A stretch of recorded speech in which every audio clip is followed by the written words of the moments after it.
জ্ঞান আর ইলম আছে। আল্লাহ তাআলা হযরত আদমকে শিখাইছিলেন কোন জায়গায় কোন ব্যবহার করতে হবে, ওইটাও আল্লাহ তাআলা আদমকে শিখাইছেন। কোন জায়গায় কিভাবে চলতে হবে, ওইটাও হযরত আদম আলাইহিস সালাতু ওয়াস সালামকে শিক্ষা দিয়েছেন। দুনিয়াতে আদম আসিয়া সর্বপ্রথম কি করবে, তাও হযরত আদম আলাইহিস সালাতু ওয়াস সালামকে আল্লাহ তাআলা শিখাইছেন।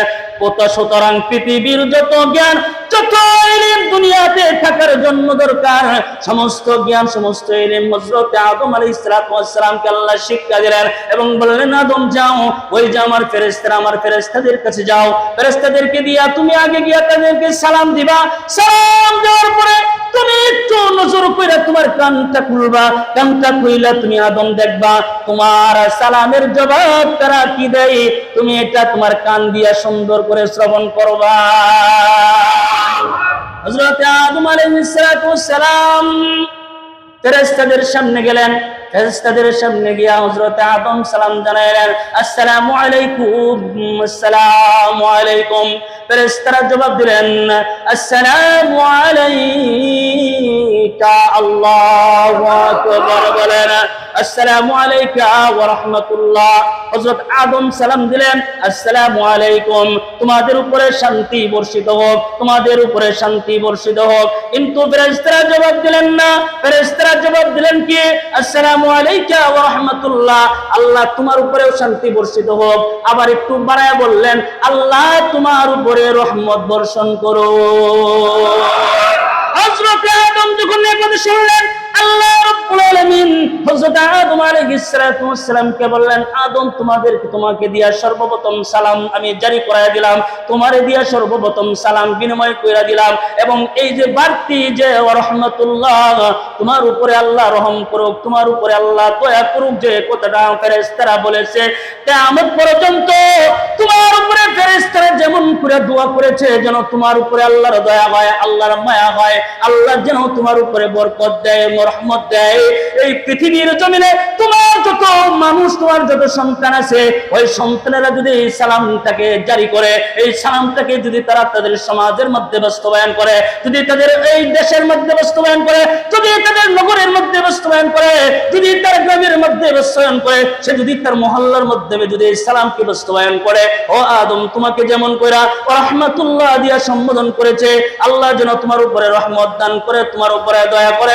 তোমার সন্তানেরা যখন সালাম দিবে, আমি আল্লাহ তাআলা বইলা দিতেছি, এই সালাম জারি করলে কিয়ামত পর্যন্ত তোমার এই সন্তানদের উপরে আমি আল্লাহ তাআলা দয়ার বরকত দিয়া, রহমত দিয়া ভরপুর বানায় দিব। এজন্য এটা আদমকে আল্লাহ তাআলা সালাম বিনিময় করলেন, সালাম দেওয়া শিখাইলেন। সালাম শুধু এই সম্বোধন শুধু হযরতে আদমের ছিল না, মানুষ যখন দুনিয়া থেকে বিদায় নিয়ে চলে যাবে, যখন আল্লাহ তাআলার সামনে তাদের দেখা হবে, আল্লাহ তাআলা সর্বপ্রথম বান্দাদেরকে সালাম বিনিময় করবেন। সেখানেও সালাম হবে। আপনি যখন জান্নাতের গেটে দাঁড়ায় থাকবেন, জান্নাতের গেটে দাঁড়ায় থাকলে জান্নাতের হুরেরা, জান্নাতের যারা সিপাহ সালার, তারাও ওই জান্নাতের গেটের মধ্যে দাঁড়ায় থাকবে। জান্নাতের গেটের মধ্যে যখন দাঁড়ায় থাকবে, তারাও ওখান থেকে আপনাকে আগে সালাম বিনিময় করবে। তাহলে হযরত আল্লাহ তাআলার সাথে যখন দেখা হয় তখনও সালাম, জান্নাতের ভিতরে ঢুকলেন তখনও আপনার সাথে সালাম, দুনিয়া থেকে বিদায় নিয়ে যখন আপনি চলে যাবেন দুনিয়ার মধ্যে, আল্লাহ পাক তখন ফেরেশতাদেরকে নাজিল করবেন। ফেরেশতারা আপনার কঠিন মুহূর্তে, মৃত্যু মুহূর্তে আপনার কাছে আসবেন, আয়েশা বলবেন, এ বান্দারে, এ আল্লাহর বান্দা, কোনো পেরেশানি নাই, আল্লাহর পক্ষ থেকে তুমি সালাম গ্রহণ করো, আল্লাহ পাক তোমাকে সালাম দিয়েছেন, তোমার কোনো পেরেশানি নাই, তোমার কোনো দুঃখ নাই।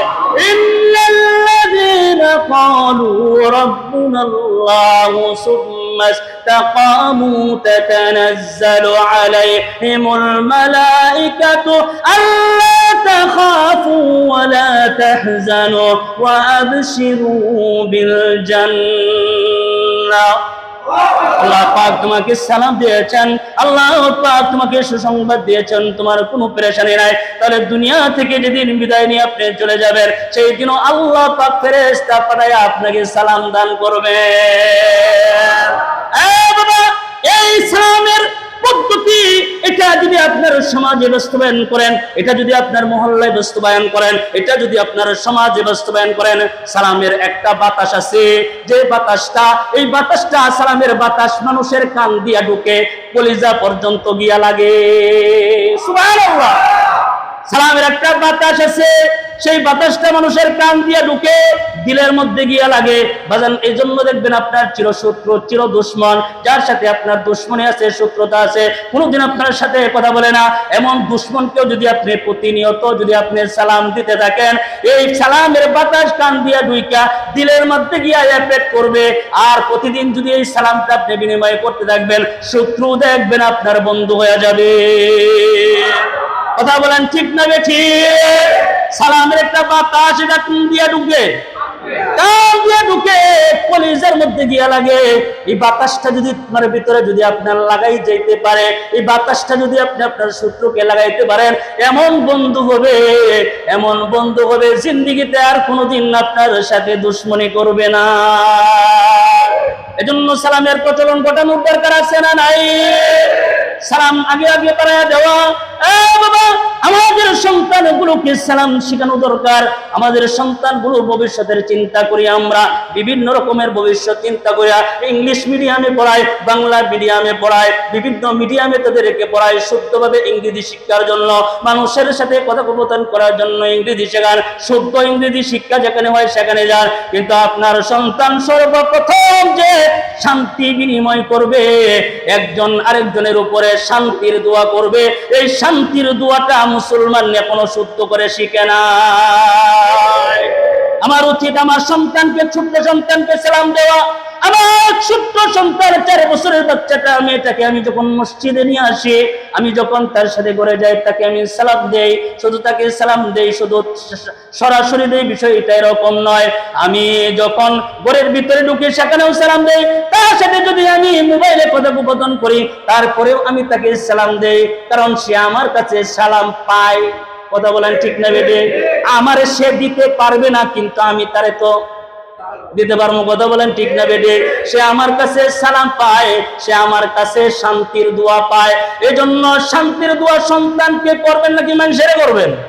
জোরে বলেন। আগে ঘরের মধ্যে শান্তি বাস্তবায়ন করেন। আগে স্বামী হয়ে স্ত্রীকে সালাম দেন, বিবিরে আসসালামু আলাইকুম ওয়া রাহমাতুল্লাহ। রাসূলুল্লাহ সাল্লাল্লাহু আলাইহি সাল্লাম বলেছেন যে ঘরের মধ্যে সালামের এই শান্তি প্রচলিত আছে, যে ঘরের মধ্যে সালাম বিনিময় হয়, আল্লাহর পক্ষ থেকে ওই ঘরের মধ্যে আল্লাহ পাক বরকত নাজিল করে দেয়।